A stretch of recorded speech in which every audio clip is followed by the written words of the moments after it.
Hello everyone, I hope you are doing well and ready to listen for today's discussion. In this juncture, allow me to tour you of the journey in the field of Philippine politics and governance. Please prepare yourself and have a pleasant learning experience ahead. The focus of today's discussion is the evolution of Philippine politics and governance. But what exactly is evolution? For political scientists, evolution it is simply mean to infer some basic type of the historical path in which events are connected to each other over time. The historical development of Philippine politics and government can be studied through its evolution from the prehistoric period, which contributed to the formation of modern Philippine politics and government.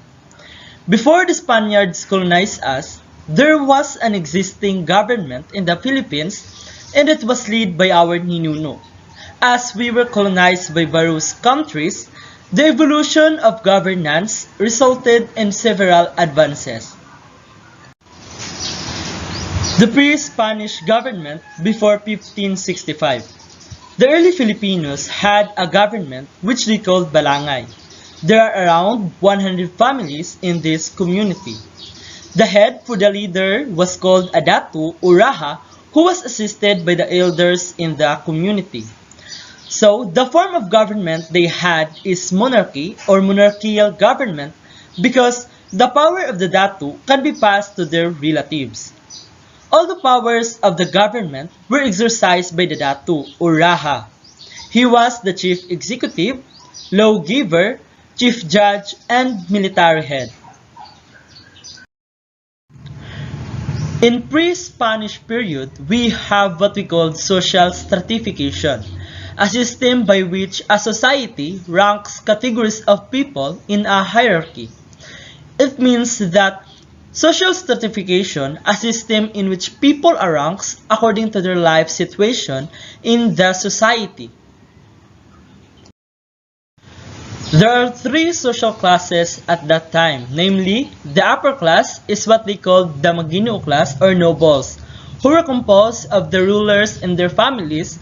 They were usually addressed as datu or raja. The middle class is composed of maharlika and timawa or freemen. They were the working class. Also, I just want to clarify that maharlika as a nobility is a misconception due to a mistranslation of historical text because maharlika is referred as feudal warriors, not nobles. Lastly, we have the lower class, the slave. Were classified into two, aliping namamahay and aliping sa gigilid. In this current time, we also have social stratification. Firstly, let's discuss the uppermost of the pyramid, which indicates the upper class.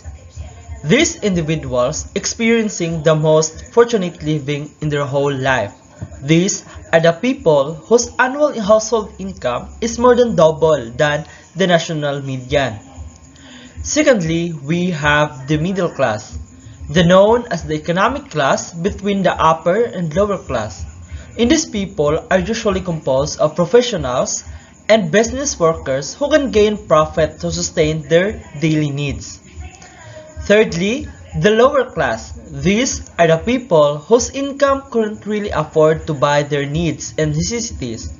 They have to work, but their income is not enough to sustain their living. Since these people belong to this class are lacking of skills in order for them to find jobs, thus lacking of education, that explained why they couldn't find a well-found job to sustain their needs. Fourthly, let's discuss the most lower rank in the society, indicating the poorest of the poor. These individuals usually described as the people living in unfortunate life. They typically live under the bridge and in the informal settlements, thus individuals suffer the most and are deprived of the maximum necessities in life.